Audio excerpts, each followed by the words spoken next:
Simon Cowell was never meant to be understood in soft terms. The world built his image from sharp edges, instant judgments, and the kind of honesty that often felt more like impact than opinion. He was the figure contestants feared walking toward, the face audiences associated with finality. His success was built on certainty, on knowing what worked, what didn't, and delivering that verdict without hesitation. Yet beneath that carefully maintained exterior was a life built almost entirely around control. Everything he touched professionally followed structure, predictability, and outcome. Emotion, at least publicly, had no space in that system. But life rarely respects systems built to contain it. What begins as stability can quietly shift into something unfamiliar when circumstances change without warning. For Simon Cowell, that shift did not arrive with noise or spectacle. It arrived quietly, in the form of something deeply personal, something that would not ask permission to change everything he thought he knew about himself. The transformation was not immediate, but it was irreversible. And once it began, the version of Simon Cowell the world thought it knew slowly started to fracture, revealing something far more human beneath the surface. The arrival that rewrote the meaning of everything.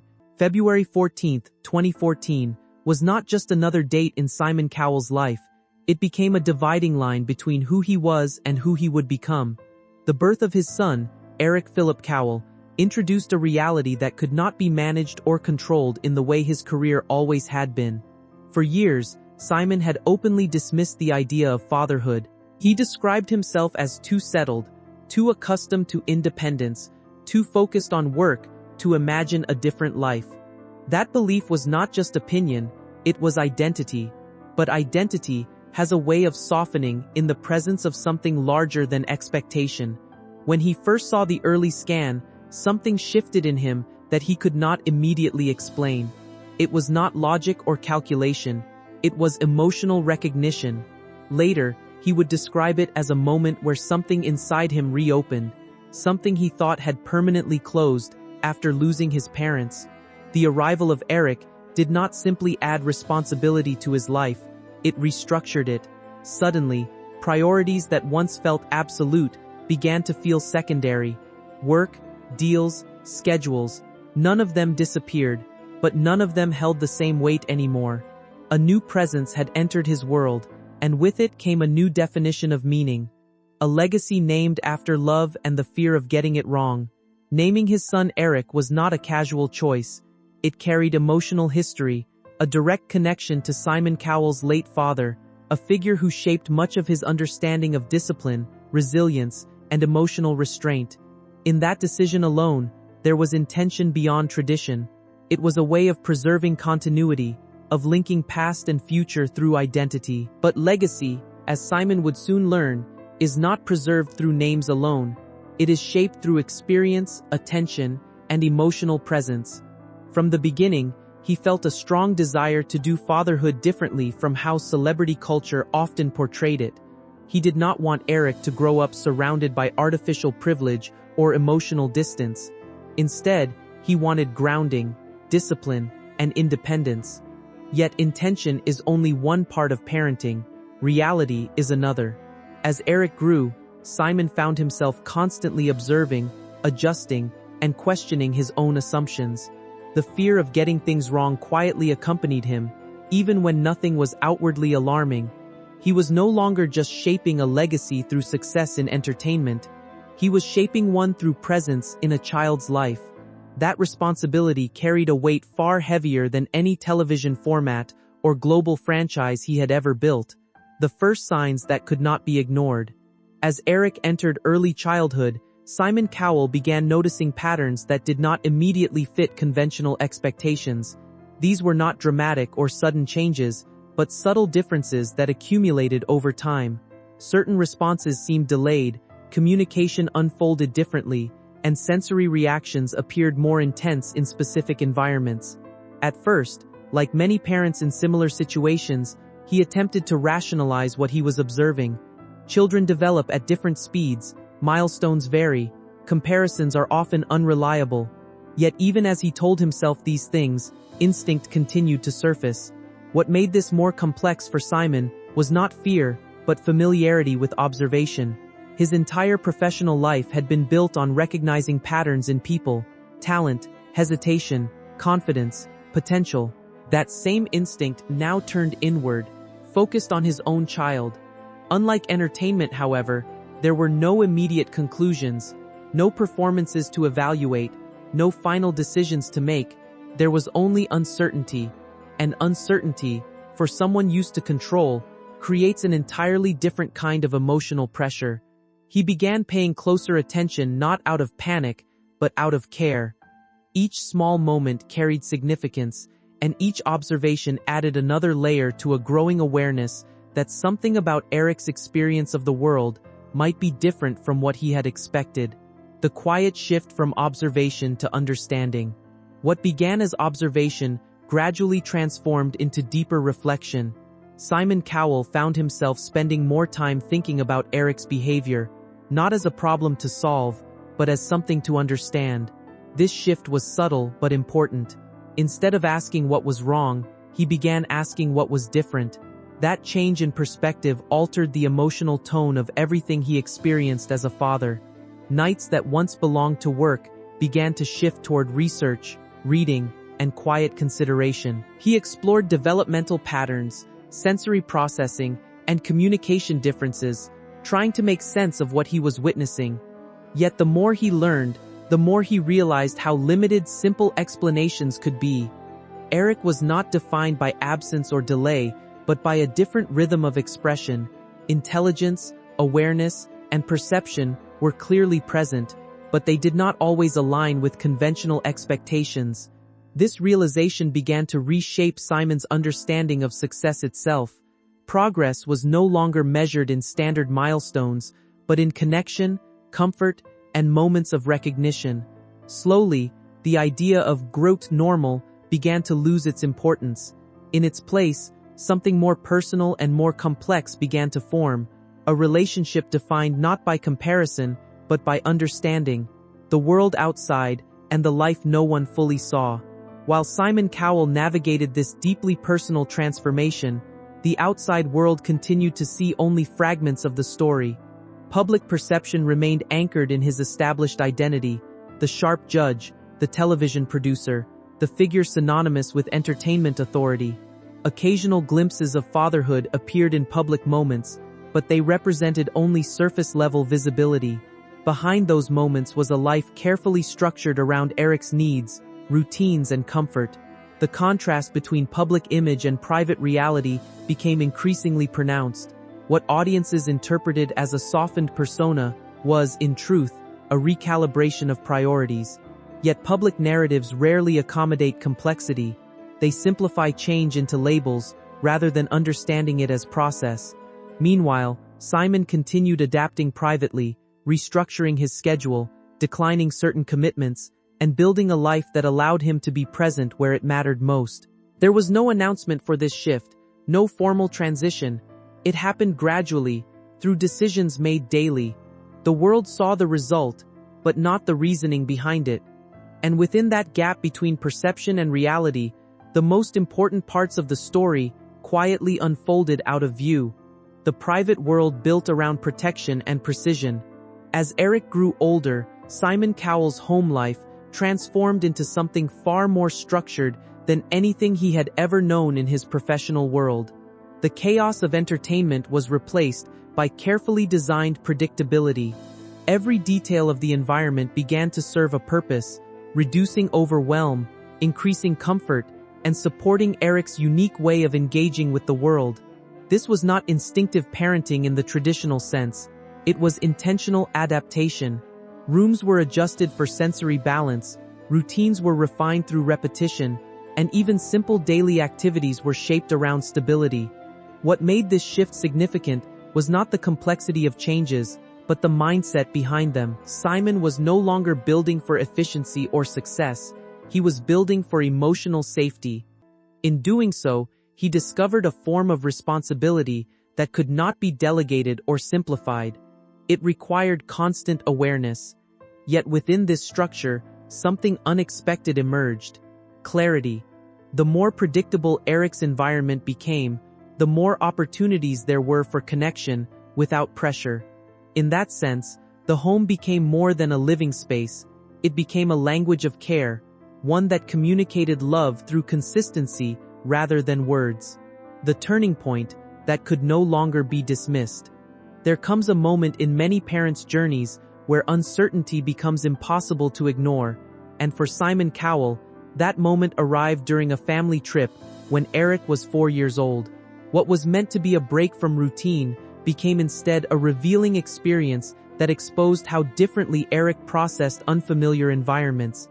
The change in surroundings, noise levels, and unpredictability created visible distress that Simon could no longer rationalize away as simple adjustment. One evening, during a crowded meal setting filled with sound and movement, Eric became overwhelmed, withdrawing into himself in a way that was deeply unsettling to witness. For Simon, this was not a moment of panic, but of clarity. It was the first time he fully understood that observation alone was no longer enough. Something deeper needed to be addressed with professional understanding. That realization did not come with fear, but with responsibility. That night marked a shift in direction. It was no longer about waiting for answers to appear naturally. It was about actively seeking them. And in that decision, fatherhood changed from observation into action. The diagnosis that did not define but explained. When the diagnosis of autism spectrum disorder was eventually confirmed in December 2018, it did not arrive as a shock in the way some might expect. Instead, it arrived as confirmation of what had already been gradually understood through lived experience. For Simon Cowell, the moment was not about labels, but about clarity. Hearing it formally spoken made the reality more structured, but it did not change the essence of who Eric was. What mattered most was not the terminology, but the explanation it provided for how Eric experienced the world. It reframed past observations not as uncertainties, but as patterns that finally had context. Importantly, the diagnosis did not introduce limitation in Simon's mind. It introduced direction. With understanding came the ability to act more effectively, to seek the right kinds of support, and to build systems that aligned with Eric's needs. The conversation with specialists emphasized potential rather than restriction, and that distinction became central. Eric was not being defined by what he could not do, but supported in developing what was already uniquely his. For Simon, this was a turning point not of fear, but of understanding. The emotional rewriting of what fatherhood means. After the diagnosis, Simon Cowell entered a phase of emotional recalibration that redefined his understanding of fatherhood entirely. The expectations he had once carried, whether conscious or unconscious, began to dissolve.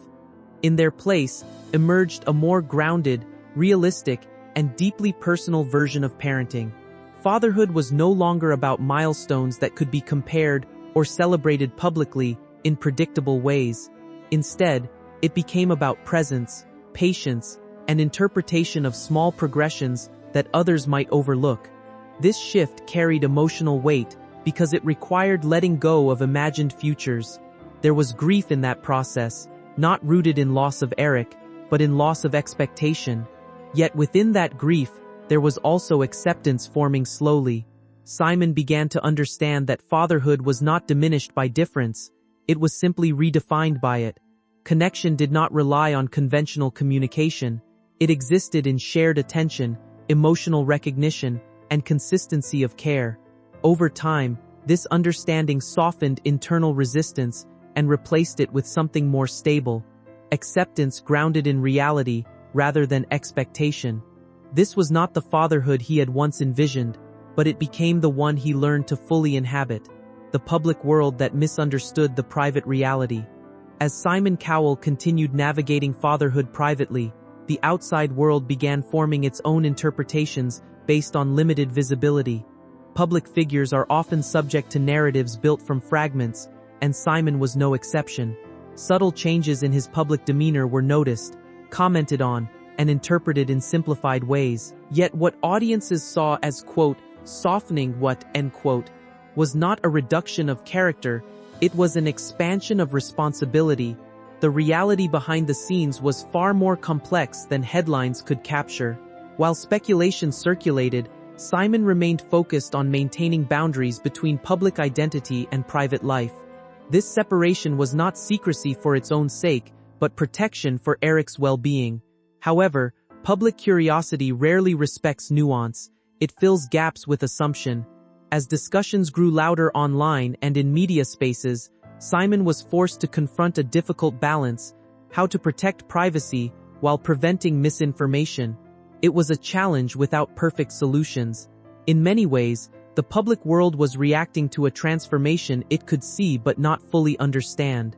And in that misunderstanding lay one of the most persistent tensions in his journey as a father. The moment silence was no longer enough to protect. Eventually, a breaking point emerged where silence could no longer serve its original purpose. As media attention intensified and inaccurate narratives began circulating about Eric, Simon Cowell made the decision to speak publicly about his son's autism. This was not done for visibility or attention, but for clarity and protection. It was a controlled, intentional step meant to shift conversation away from speculation and toward understanding. When he spoke, the message was simple but significant. Eric was autistic, he was loved, and he was happy. That statement changed the direction of public discourse, even if it did not eliminate curiosity entirely. For many parents and advocates, it provided recognition and validation. For Simon, it marked a shift in responsibility, from silence as protection to speech as correction. However, it also came with consequences. Increased attention followed, and with it, renewed scrutiny. The balance between awareness and privacy became even more delicate. Still, the decision stood as necessary. It reflected a reality where protecting a child sometimes requires stepping into visibility, even when privacy is the preferred path.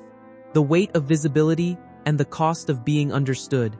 After speaking publicly about Eric's autism, Simon Cowell entered a new phase of life that came with unexpected consequences. While his intention had been protection and clarity, the public reaction created a wave of attention that extended far beyond what he had hoped. Suddenly, Eric was no longer just a private child growing up in a protected environment. He had become part of a broader public conversation. This shift was difficult to control. Even supportive responses carried a sense of intrusion, because visibility itself carried weight. Simon found himself navigating a delicate emotional balance, wanting awareness to reduce stigma, but needing boundaries to preserve his son's peace. Every step outside became more conscious, every public moment more measured. What made this period especially challenging was that the intention behind his words was often interpreted in multiple ways. Some saw advocacy, others saw exposure. Yet behind all interpretations, Simon remained focused on one thing: Eric's well-being. The experience reinforced a difficult truth about public life. Once something is spoken into the world, it develops a life of its own.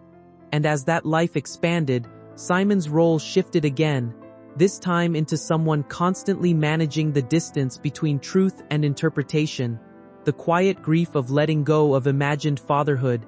Even as Simon Cowell adapted to reality, there remained an emotional layer that did not disappear easily: the grief of letting go of imagined fatherhood. This was not grief rooted in loss of Eric, but in loss of expectation. Like many parents, Simon had unconsciously built visions of the future: simple conversations, shared hobbies, effortless milestones, and predictable emotional exchanges. Over time, those expectations had to be gently released.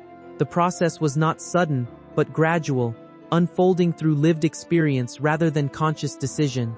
What replaced those expectations was not emptiness, but something more complex. It was a form of acceptance that required redefining what fulfillment looked like.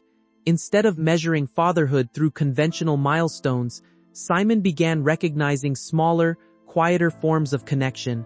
A shared glance, a moment of calm, a gesture of understanding. These became meaningful in ways that surpassed traditional expectations. Still, the emotional transition carried weight. Letting go of imagined futures meant acknowledging that love does not always follow anticipated patterns. It requires adaptation, patience, and the willingness to accept a different version of happiness than originally envisioned. In that acceptance, Simon discovered a deeper emotional truth. Fulfillment is not dependent on expectation, but on presence. The life rebuilt in routine, structure, and understanding. As time progressed, Simon Cowell's life became defined by structure in a way it never had been before. Routine was no longer a limitation, it was a foundation. Each day was shaped around Eric's needs, creating an environment where predictability provided emotional safety. Therapy sessions, carefully planned activities, and consistent schedules became part of everyday life. This structure allowed Eric to thrive in his own rhythm, while also giving Simon a sense of clarity and purpose. What once would have felt restrictive, now felt stabilizing. In the absence of unpredictability, there was room for deeper understanding. Simon began to see progress not in large achievements, but in small consistencies that built over time. The transformation of his lifestyle was not about reduction of ambition, but redefinition of priority. Work still existed, but it no longer dictated emotional direction. Instead, it adapted around family life. This shift reflected a deeper internal change, one where success was no longer measured externally, but internally through well-being, connection, and stability. In this structured life, Simon found something unexpected: peace rooted not in control over outcomes, but in acceptance of process. The transformation the world could see but not fully understand. From the outside, Simon Cowell's transformation appeared gradual, subtle, and sometimes difficult to interpret. Public appearances showed a softened demeanor, a more reflective presence, and a noticeable shift in tone. Yet what the world observed was only the surface of a much deeper internal evolution. True transformation rarely announces itself clearly, it unfolds quietly in private decisions, emotional adjustments, and shifting priorities. Simon's evolution as a father was not about abandoning identity, but expanding it. He remained the same person in many ways, analytical, decisive, and observant, but those traits were now directed toward a different purpose. Instead of evaluating performers, he was understanding his child. Instead of shaping careers, he was shaping environments of care and stability. This internal shift could not be captured fully by headlines or brief appearances. It lived in everyday choices: what to prioritize, what to decline, how to respond, and where to focus emotional energy. The public narrative often simplified this change into phrases like softening, but the reality was far more layered. It was not a reduction of strength, but a redirection of it towards something deeply personal and enduring. The final understanding of love, beyond expectation. In the end, what defined Simon Cowell's journey was not change in personality, but transformation in understanding. Fatherhood taught him that love is not measured by conformity or expectation, but by presence and acceptance. Eric did not fit into traditional narratives of development or communication, yet he embodied something far more profound, an entirely different way of experiencing the world. Through him, Simon learned that connection does not require uniformity. It requires attention, patience, and willingness to meet another person where they are, not where they are expected to be.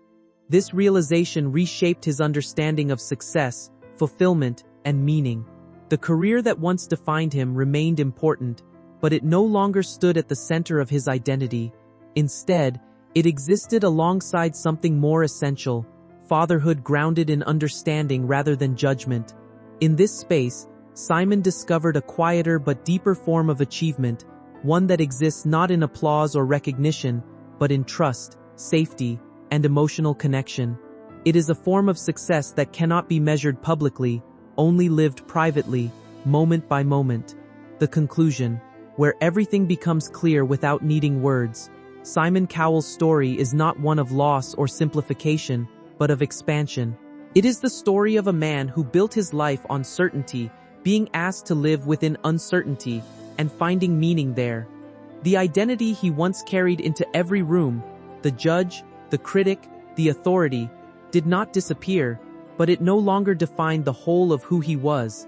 Fatherhood revealed a different dimension of him, one shaped not by evaluation, but by care. Through Eric, he learned that life does not always follow expected patterns, and that deviation from expectation is not failure, it is difference. And in that difference, there can still be depth, intelligence, connection, and love. What makes this transformation powerful is not that it changed Simon Cowell into someone else, but that it allowed him to become more fully human than his public image ever showed. The loudness of fame faded into the background, replaced by quieter truths that do not require audiences. In the end, his journey is not defined by what he left behind, but by what he discovered, that the most meaningful form of success is not control, recognition, or judgment, but unconditional love, lived in its simplest and most honest form.